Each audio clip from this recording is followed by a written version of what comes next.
que hay que entregarle a la gente no es dinero en efectivo, y por eso la propuesta del 40% del canon era muy mala, sino que hay que entregarle a la gente lo que tienen derecho: acceso a oportunidades de empleo y servicios públicos.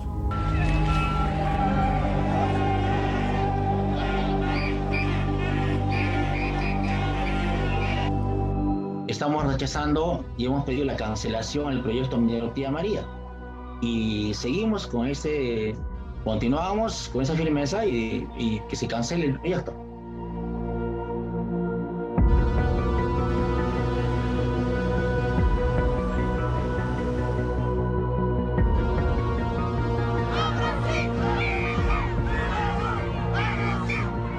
Y de manera reiterada tenemos espacios de negociación. Esos espacios de negociación en algunos momentos pierden control y ahí es donde llamamos que tenemos un conflicto, ¿no?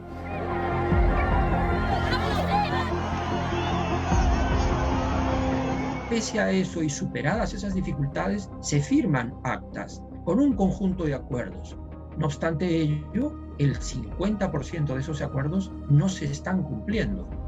Por consiguiente, ese es un llamado urgente de atención a las entidades estatales y a las empresas que tienen pendientes acuerdos con las comunidades y las poblaciones, que los cumplan en el corto plazo. De no hacerlo, el efecto sobre la legitimidad de esos espacios es muy serio.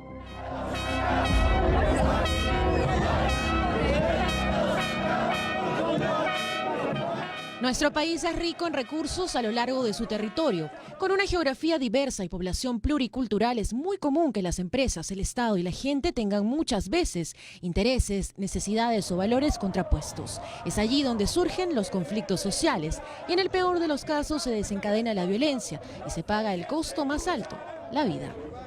Hace un par de años, la Defensoría presentó un informe sobre este tema. No llegamos a realizar un cálculo por las enormes dificultades que hay de acceder a esa información, que está además en los ministerios, está en los gobiernos regionales, locales. Pero sí construimos un indicador para poder acceder a esa información y tener una conciencia plena de cuánto es lo que está en juego. Y como usted ha mencionado, lo primero que está en riesgo es la integridad y la vida de las personas. Nosotros monitoreamos, como saben, la conflictividad social desde el 2004. Tenemos la base de datos más grande y más completa de conflictos sociales en la Defensoría del Pueblo. Y a partir del 2006 hemos monitoreado los fallecimientos en el contexto de conflictos sociales. Y son 300 personas y alrededor de 5.500 personas heridas, entre civiles, policías y algunos militares. No, ese es el saldo más preocupante, alarmante y trágico que tenemos de la conflictividad social.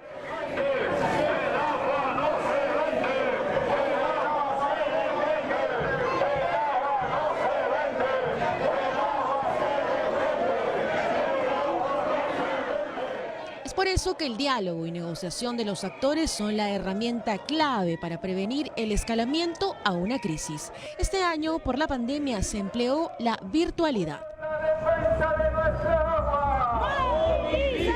Al principio fue una parálisis total, incluido de los movimientos sociales, y poco a poco hemos ido recuperando nuestras comunicaciones. Sí nos ha permitido, a partir de la implementación de diálogos digitales, sí nos ha permitido mucha más democratización de los espacios. Hay una barrera con los temas de las herramientas digitales. No en todos los lugares hay una buena conexión, pero a partir del apoyo de los alcaldes, a partir del apoyo de varias entidades desconcentradas de las zonas donde tenemos esta presencia de las comunidades, de los mismos tambos, en el caso de la Amazonía, hemos logrado establecer mecanismos de comunicación bastante fluidos. Si bien en algunos casos esto ha venido funcionando bien, no en todos los casos, porque, como digo, esta demanda de estar presentes, dar la cara, enfrentar directamente a la sociedad, sigue siendo una exigencia de estas organizaciones. Lo que hay que evitar es que los conflictos escalen, y cuando digo escalen es que lleguen a niveles de violencia, que haya represión, como ha habido en muchos casos, ¿no? Eso es lo que hay que hayan heridos, que hayan muertos, que ya cuando ocurre eso es una tragedia y además se exacerban mucho más los ánimos. Tiene que haber un trabajo permanente de prevención y de diálogo.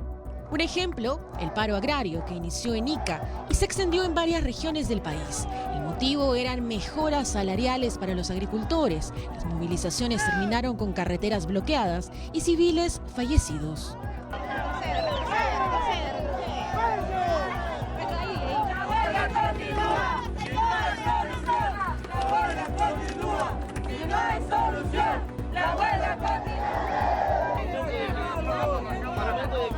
Según la Defensoría del Pueblo, a mayo de este año el país registra 191 conflictos. La mayoría se sitúa en Loreto, 28, en Cusco, 22, Ancash, 16, Puno, 14 y Apurímac, 11.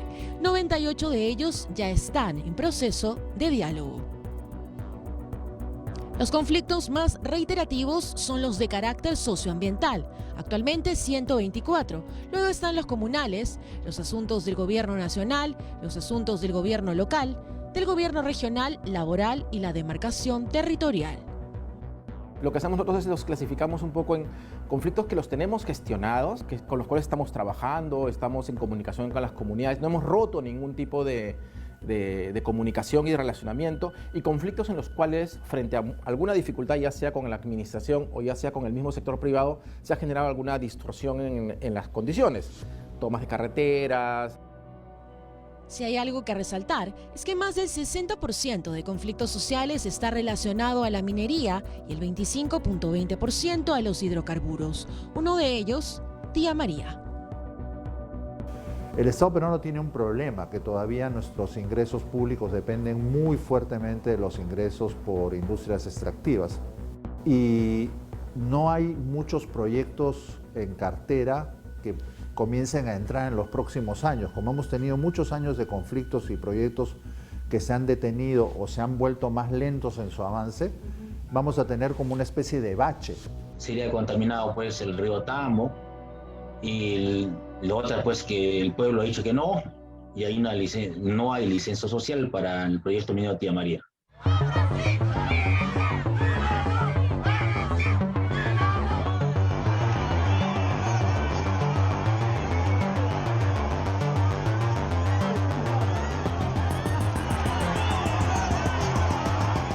Tía María se ubica en el distrito de Cocachacra, en el Valle del Tambo, provincia de Islay, región Arequipa. Si bien el proyecto está paralizado, los intentos para que este se llevara a cabo dejaron un alto costo social. La demanda de la población era clara. Sería contaminado pues el río Tambo, y lo otro pues que el pueblo ha dicho que no, y hay no hay licencia social para el proyecto minero Tía María.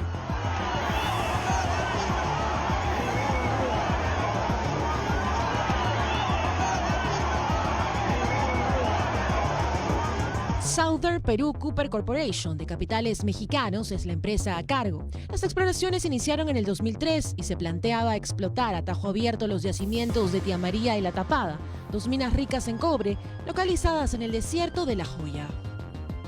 Más del 90% de la población de la zona le dijo no al proyecto, en un referéndum hecho en el año 2009 por temor a posibles daños ambientales y afectación a la agricultura. Ese año también se hizo el primer estudio de impacto ambiental para conocer la huella que dejaría el trabajo a realizar.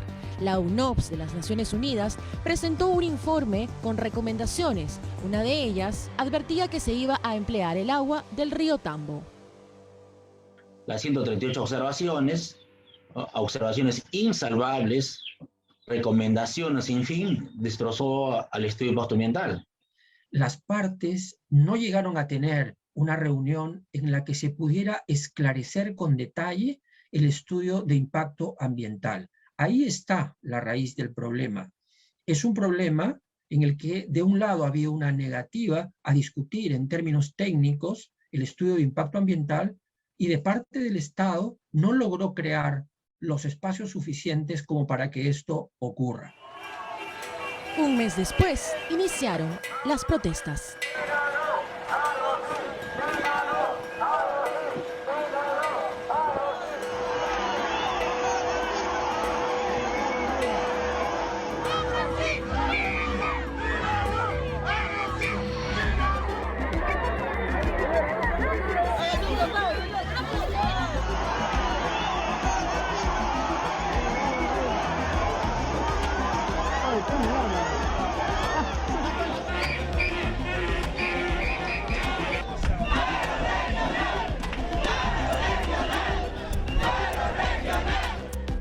En el 2011 la lucha continuaba con paros preventivos, ¿no?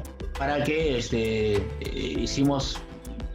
había muchas contradicciones, muchas falsedades, muchas mentiras que poco a poco encontramos. A raíz de esto, el proyecto fue paralizado. En el 2015 se presentó un nuevo estudio de impacto ambiental al Ministerio de Energía y Minas y que planteaba el uso del agua de mar, lo que necesitaba que se desalinice y requería una planta, y esto incrementaría el costo. La respuesta fue la misma. El Ministerio de Energía y Minas lo aprobó. La población pedía acceso a los documentos y subsanaciones. Las protestas fueron más intensas. Policías y civiles perdieron la vida. No hay licencia social para el proyecto minero Tía María. Ya tenemos 8 muertos, hemos tenido que sufrir un estado de emergencia, ¿no? Parte del temor de la población y eje del conflicto era el miedo a que se perjudicaría la actividad agrícola, los relaves mineros, el polvo que generaría este proyecto y la posible infertilidad de las tierras a largo plazo.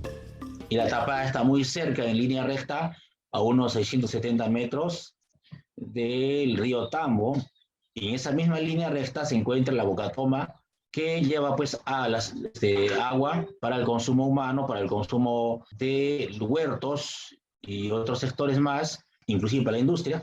Serían los primeros en contaminarse, ¿no? El último esfuerzo por dialogar lo hizo la Defensoría del Pueblo hace ya varios años, que logramos reunir en la oficina de Arequipa a las entidades del Estado y a las organizaciones sociales, a los alcaldes de la provincia de Islay. A pesar de ese esfuerzo, no se pudo llegar a acuerdos. Hay una resistencia todavía significativa de parte de la población, especialmente del Valle de Tambo, de los 3 o 4 distritos que tienen que ver directamente con el proyecto minero. De manera que eso ha quedado en suspenso. La propia compañía minera ha señalado que en tanto no tengan una licencia social, no van a continuar con el desarrollo del proyecto. Continúa la huelga indefinida en la provincia arequipeña de Islay. Son más de 10 días en los que los manifestantes han tomado esta medida en contra del proyecto minero Tía María. En el sector del Valle del Tambo se mantiene el bloqueo de la vía con piedras y montículos de tierra.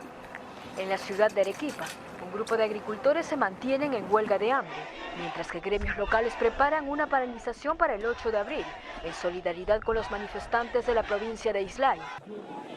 Son más de 30 policías heridos en la provincia de Islay, en Arequipa, a causa de la violencia que vienen generando opositores al proyecto minero Tía María. Ante esto, el ministro del Interior señaló que se están enviando más policías a la zona y remarcó que hay 2.000 efectivos destacados en Arequipa.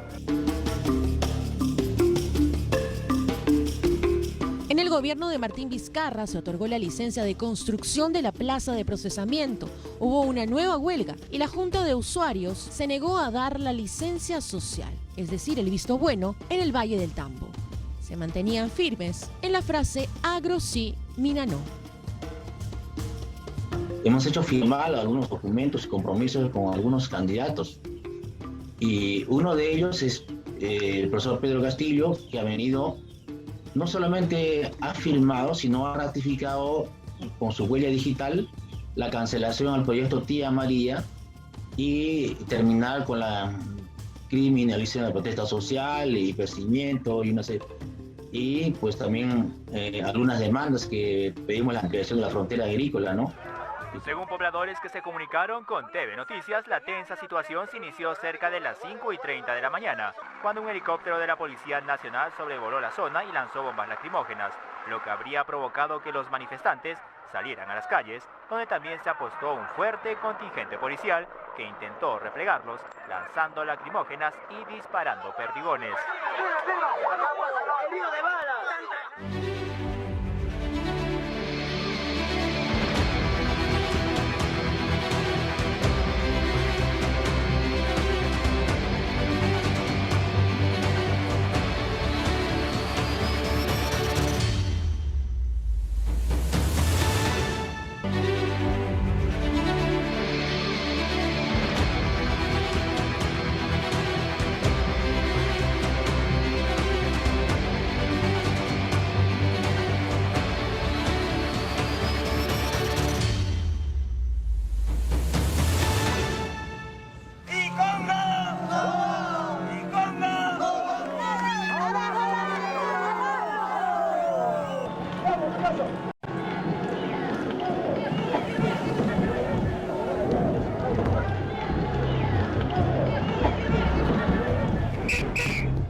o no va?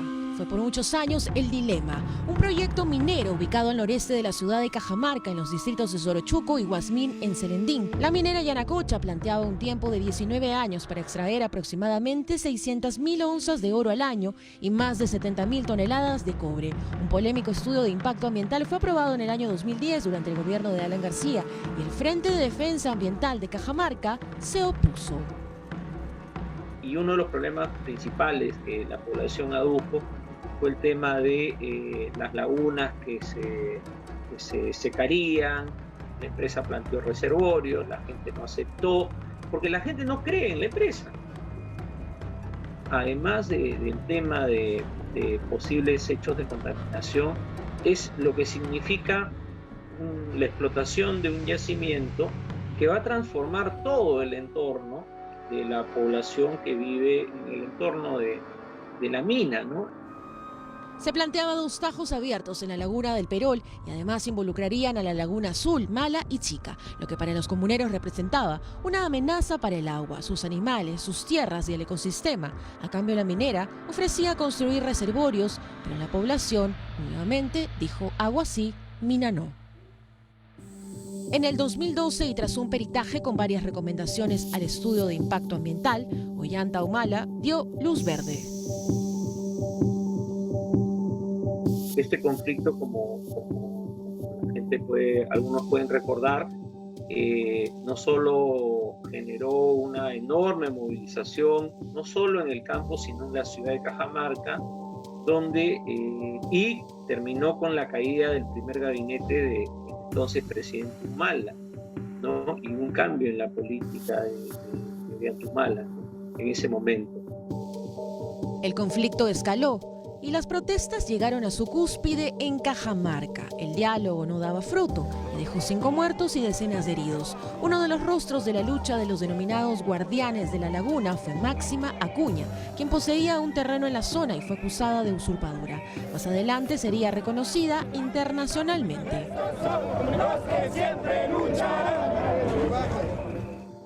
Por eso yo defiendo la tierra, defiendo el agua, porque eso es vida.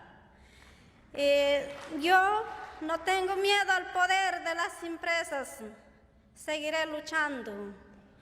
Y los compañeros que murieron en Serendín y en Bambamarca, y por todos que estamos en lucha en Cajamarca.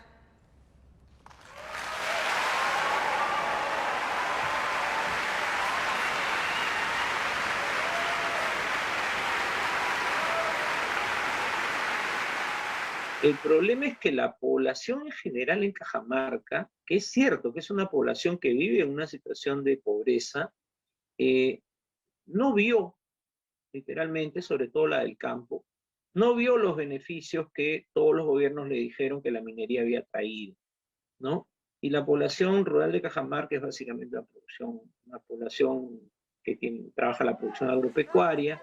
No han habido programas sustantivos de apoyo de parte del gobierno peruano a esta población, ha habido muy poco, los gobiernos regionales tampoco han hecho mucho, no han cambiado las condiciones, diría yo, en términos de que Yanacocha haya construido una legitimidad para desarrollarlo, ¿no? Entonces ese proyecto está, vamos a decirlo así, literalmente sepultado. Pero si hay una zona del país con mayores conflictos ambientales, es el Corredor Sur, un territorio lleno de minerales. Hay alrededor de 12 conflictos. Estamos hablando de una carretera que une por lo menos 400 kilómetros y a la vera de ella hay una cantidad significativa de pueblos, de comunidades campesinas, cada quien con sus propias demandas. El Corredor Vial Sur es por su nombre lo identifica, un corredor que involucra 3 provincias. La provincia más extrema es la provincia de Cotabambas en el departamento de Apurímac. Luego tenemos la provincia de Chuvilhuicas en el departamento de Cusco y la provincia de Espinar en el departamento de Cusco también. Luego el corredor sigue hacia la zona de Arequipa y hay un trasvase con transporte multimodal a partir de un tren. Este corredor que implica 3 empresas mineras. Tenemos una empresa en Cotabambas, que es la empresa Las Bambas. Tenemos una empresa en Chumbivilcas y una empresa en Espinar. Son 3 empresas, una en cada provincia. Son empresas significativas. La más grande, sin duda, es la empresa minera Las Bambas. Las 3 empresas utilizan el mismo corredor. Entonces, cuando decimos tenemos varios conflictos es porque tenemos varios espacios de negociación. Saben que se puede vivir en mejores condiciones materiales que las que viven y han vivido.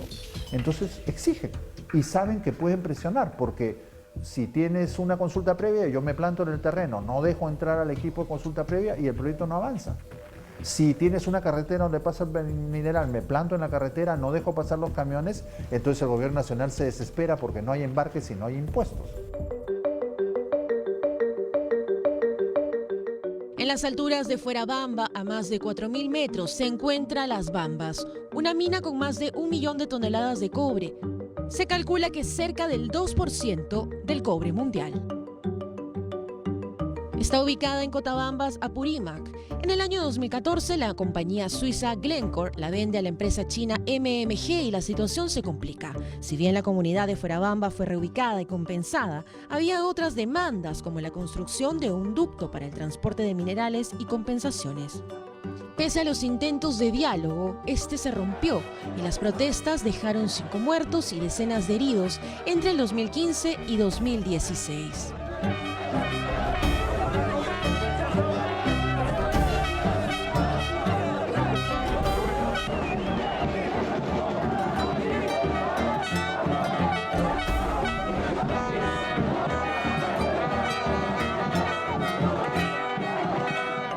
Entiendo que está operando, pero hay un montón de conflictos activos, ¿no? O sea, en la provincia de Cotabambas no termina de resolverse el conflicto con la comunidad original de Fuerabamba, que vivía donde hoy está la mina, y para que puedan desocupar ese lugar, la empresa original, que era suiza, negoció con ellos un terreno en la provincia de Chumbivilcas, en la Puna.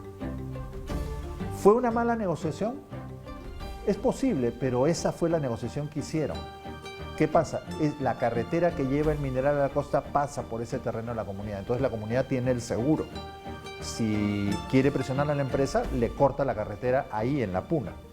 Cuando estuvimos en el peor momento de conflictividad con el Corredor Vial Sur, que nos cortaban la carretera a cada rato y a veces por 30 o más días, la ministra de Economía en ese entonces siempre me llamaba por teléfono y me decía: si se cierra el corredor vial, se me cae el PBI 1 punto. En el 2019 el bloqueo duró más de 2 meses. Se pedía que se pague a Yaviyavi por el uso del terreno para el paso de camiones o que cambien la ruta. Una vía reclasificada como vía nacional. Hubo una denuncia de extorsión a los abogados de los pobladores que pedían una millonaria compensación. El diálogo se complicaba y el conflicto escalaba. A los bloqueos de carreteras se sumaban diversos municipios como Chalhuahuacho. A casi 60 días del bloqueo de la carretera de acceso a Las Bambas, una de las minas de cobre más grandes del mundo, el clima se agudizó tras la detención del presidente de la comunidad de Fuerabamba, Gregorio Rojas, acusado de extorsionar a la minera. Sus compañeros aseguran que no habrá diálogo si no lo liberan. Al problema se suma los 100 millones de soles de reparación que siguen pidiendo los comuneros de Fuerabamba por el paso de 250 camiones al día por la vía nacional que cruza por su terreno. El impacto social en Apurímac ya se siente. Si bien es cierto, la minera pierde $6 millones al día, el Ministerio de Energía y Minas reveló que dicha región a la fecha está dejando de percibir 42 millones de soles de las regalías. El Estado, $9 millones por mes y 8.000 empleos estarían en riesgo.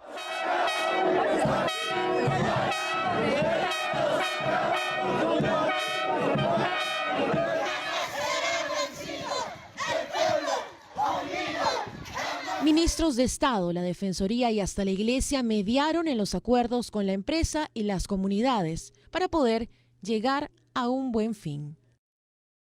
Las Bambas trajo promesas de ductos, compensaciones, fondos sociales, reuniones de distintos sectores, planes a largo plazo y finalmente la demanda de una carretera. Los camiones recorren parte del corredor en Arequipa, Cusco y Apurímac. El problema que tiene Las Bambas es que el mineral lo extrae a través de una carretera en camiones. Y eso significa un flujo mínimo de 125 camiones que bajan a la costa cargados y 125 que suben de la costa vacíos o con insumos para recoger mineral. El problema que hay en el corredor vial ambiental sí es la carretera no asfaltada, porque esa carretera, además del ruido, produce vibraciones, que hay muchas denuncias de rajaduras en las casas que no se ha podido probar, pero tampoco, digamos, de dejar caer o eliminar el miedo que tiene la gente de que sus casas se rajan por la vibración. Y lo principal es el polvo, porque el polvo no solo afecta a las vías respiratorias de las personas, sino afecta a los pastos y afecta a los animales. Los días pasan y el bloqueo persiste. La carretera de acceso a la mina Las Bambas permanece cerrada. Se requieren autoridades que sean imparciales y que busquen defender los derechos de los involucrados en el tema. A casi 60 días del bloqueo, los especialistas coinciden que persistir en el diálogo, respetando los derechos de todas las partes, permitirá ponerle fin a este conflicto.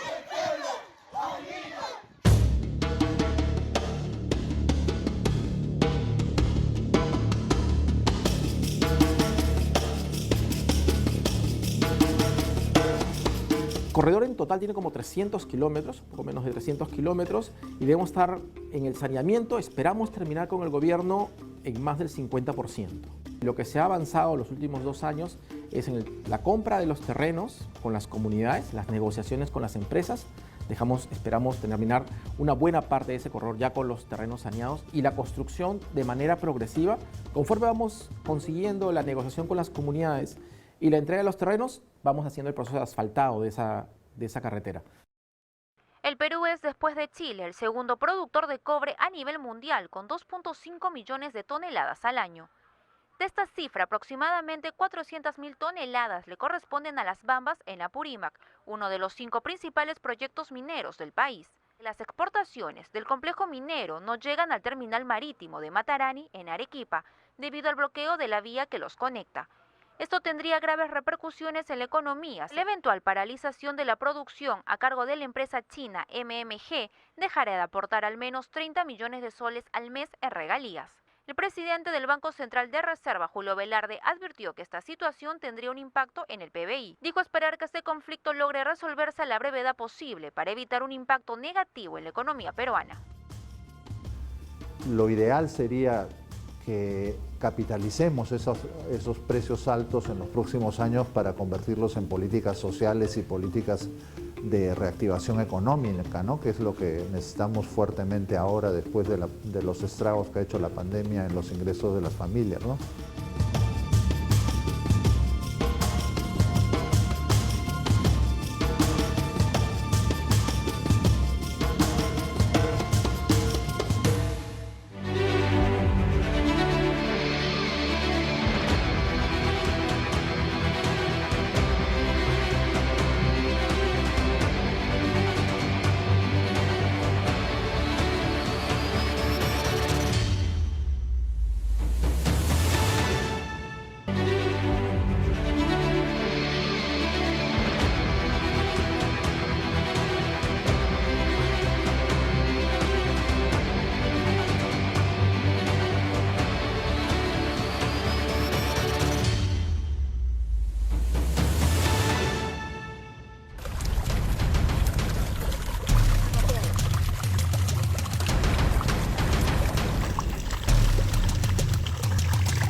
Otro punto del país que es escenario de conflictos ambientales y que se busca reducir es la Amazonía, específicamente Loreto, donde hay muchos pendientes.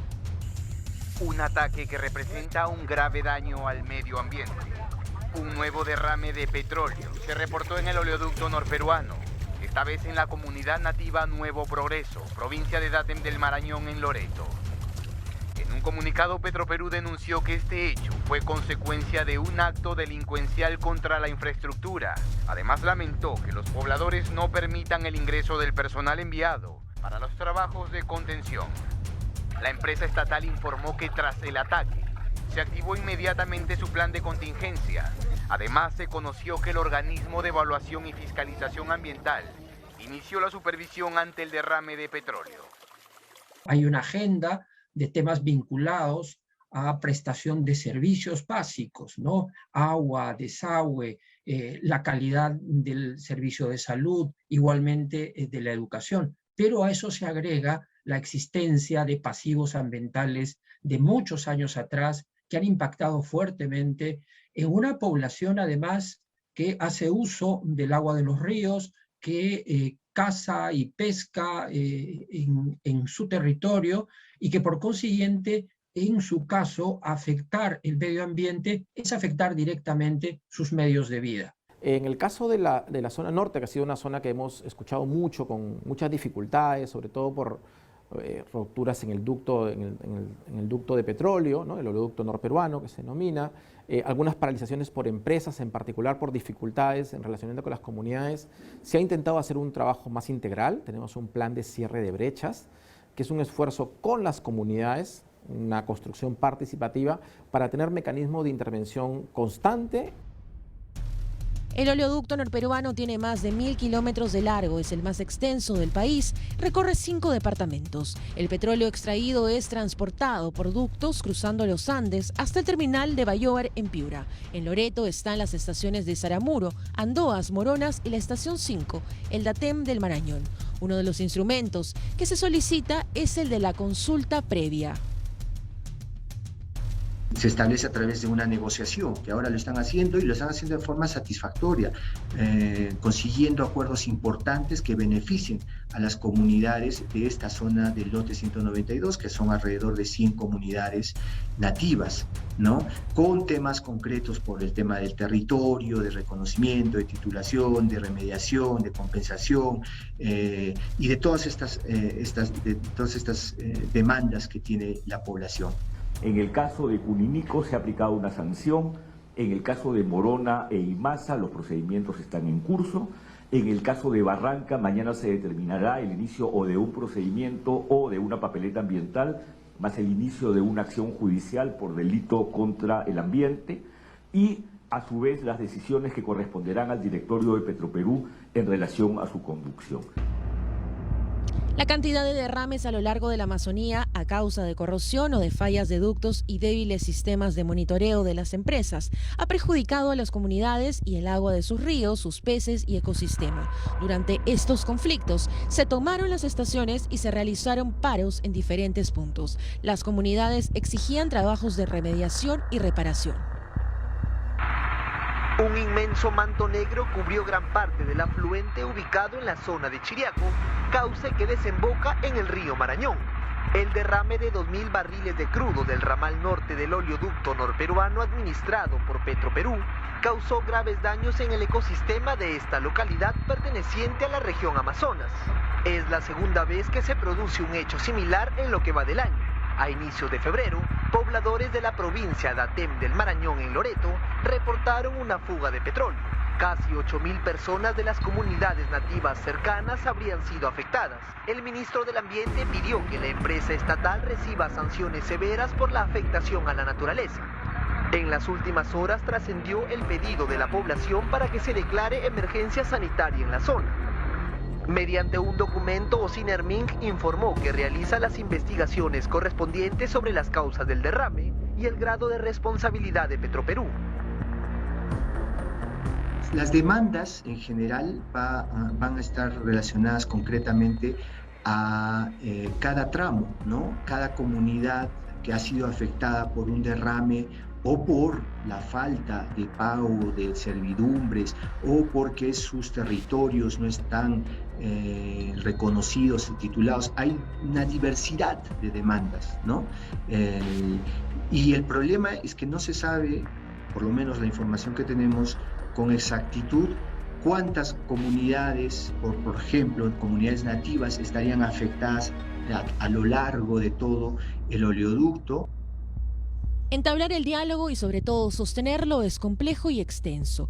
El Viceministerio de Gobernanza Territorial está en permanente reunión con los APUs de las comunidades y representantes de las empresas petroleras. Parte de las soluciones son el desarrollo y la mejor calidad de vida de las comunidades. Ahí la principal prioridad ha estado sobre todo en agua potable y al mismo tiempo también hay servicios de agua, de educación, de salud, ¿no? Pero la prioridad sobre todo ha sido agua potable, ¿no? Agua potable y conectividad. Tenemos ya una asignación de más de 400 millones en los últimos 7 meses de los temas de agua potable y temas de conectividad para pistas y veredas En realidad son veredas. En la Amazonía nuestra conectividad es distinta entre centros poblados. Hay casos interesantes actualmente que se vienen desarrollando desde el lote 192, que es uno de los lotes más antiguos de explotación hidrocarburífera, ¿no? Y ahí se está planteando acuerdos interesantes para que se realice un proceso de consulta previa que precisamente busque incorporar a las comunidades nativas dentro de las decisiones que les compete y les afecta, ¿no? Las empresas han sido multadas con millonarias cifras, pero solo se ha pagado una parte. La población de la Amazonía sigue velando por sus ríos libres de metales pesados, la salud, la seguridad alimentaria y el desarrollo económico para pueblos indígenas y comunidades ribereñas.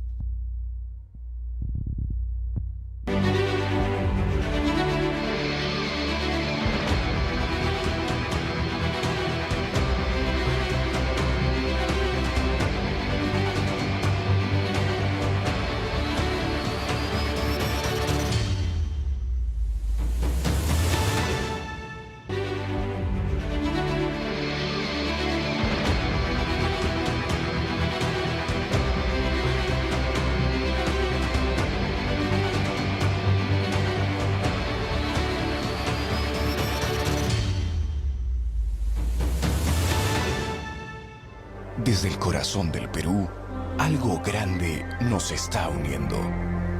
Un sueño postergado por mucho tiempo, hoy convertido en realidad. Gas para el Perú. Otro recordado conflicto fue el de Camisea, uno de los proyectos más ambiciosos de los últimos años, localizado en el Bajo Urubamba, forma parte del distrito de Megantoni de la provincia de la Convención, en el corazón del Cusco. El caso de Camisea no es propiamente un conflicto que esté en una etapa de escalamiento o de mayor dificultad. Sí, desde luego hay unas exigencias sociales muy grandes hacia el distrito de Megantoni, porque recibe unos ingresos muy significativos justamente por concepto del canon gasífero, y que no se están traduciendo necesariamente en el bienestar para la población. Este es un problema muy frecuente en aquellos lugares donde hay actividad minera, petrolera o gasífera y que reciben de manera excepcional unos ingresos que el resto de las provincias y distritos del Perú no lo tienen. Y sin embargo, ese dinero, en muchos casos, no voy a decir en todos, pero en muchos casos, es dinero que no se ejecuta por ciertas dificultades técnicas en la elaboración de buenos proyectos. La explotación de los yacimientos de San Martín y Cachiriari, las exploraciones, perforaciones de pozos, concesiones, transporte y venta dejan millonarias cifras que la población, con el mayor canon minero del país, no ve retribuido en sus necesidades y servicios básicos. Megantoni, por ejemplo. En Megantoni es el distrito con mayor cantidad de recursos de canon, en particular el canon gasífero que recibe. En este esfuerzo lo que tiene sí es un trabajo muy intenso, tanto con las empresas como las comunidades y la municipalidad. Megantoni es parte de la provincia de la Convención. La Convención es una de las provincias más grandes que tenemos, de hecho es la provincia más grande de Cusco, y entonces tenemos algunos movimientos sociales en la convivencia entre el distrito con la provincia. Y luego entre la provincia con el conjunto del departamento de Cusco. Megantoni es un distrito, está dentro de la provincia de la Convención y la Convención es parte del departamento de Cusco. Entonces ustedes han escuchado en las últimas semanas algunos pedidos de independizar la provincia de la Convención como si fuera un nuevo departamento, ¿no? El departamento de la Convención. No estamos exentos de esos procesos políticos. Nosotros creemos que no hay que dividir más el Perú, lo que hay que conseguir es que podamos aportar cada uno desde el lugar donde estemos. El Ejecutivo trabaja en solucionar estos problemas que se originaron en la zona, además de algunos derrames de ductos que afectaron territorios de alta biodiversidad, como la Reserva Comunal Machiguenga y contaminación en el río Urubamba y sus peces. El gas en esta zona cuesta más que en Lima y otras partes a donde es derivado. ¿Cómo un distrito rico tiene tantas brechas sociales? Y efectivamente recibe aproximadamente poco menos de 200 millones de soles por concepto de canon al año. Esto lo convierte con otros distritos de zonas de explotación minera en uno de los más ricos. La situación de desigualdad en el acceso a servicios es evidente en esta zona, ¿no? Estamos hablando también de el principal polo energético o uno de los principales polos energéticos del país. El gas de Camisea que se extrae de este distrito representa cerca del 40, un poco más 40% de generación de electricidad en el país. Es decir, la mitad de lo que pasa en Camisea o del gas que sale de Camisea sostiene la electricidad de la mitad de la población nacional, ¿no? Datos del INEI hablan de cerca del 80, un poco más por ciento de la población sin acceso a agua potable. Con una red de salud que tiene a más del 60-70% de establecimientos sin presencia de personal médico, sin un médico, no solo con especialistas, y habla de una población que ronda un poco más de las 8.000, que presenta altos niveles de desnutrición en niños menores de 11 años, ¿no? Esta zona del país se compone del Santuario Nacional Megantón y la Reserva Comunal Machiguenga y colinda con el Manu. El marco normativo del canon tiene restricciones, pues no se puede financiar capacidades, es decir, contratar personal, pero sí pagar construcciones. Elaborar una evaluación ambiental estratégica en la zona que permita reconocer e identificar impactos acumulativos y sinérgicos. Corregir la no implementación de consulta previa en el distrito Megantón, teniendo 4 lotes y un ducto. Para las nuevas iniciativas o para las iniciativas en curso es necesario procesos de consulta previa, y hay que vincular más, articular más las iniciativas locales de participación y de organización a las decisiones que toman las autoridades. Y también es necesario entender, comprender y aprovechar mejor los espacios de conservación y protección que existen en esta zona, ¿no? Teniendo en cuenta pueblos en aislamiento y contacto inicial que existen en la zona y un gran corredor de biodiversidad compuesto por santuarios, reservas. Poner en valor a las poblaciones, atacar los conflictos para evitar escalamientos, respetar y cumplir acuerdos y fortalecer autoridades y la confianza en ellas es una tarea difícil pero no imposible. ¿Cuál debería ser entonces la estrategia del próximo gobierno?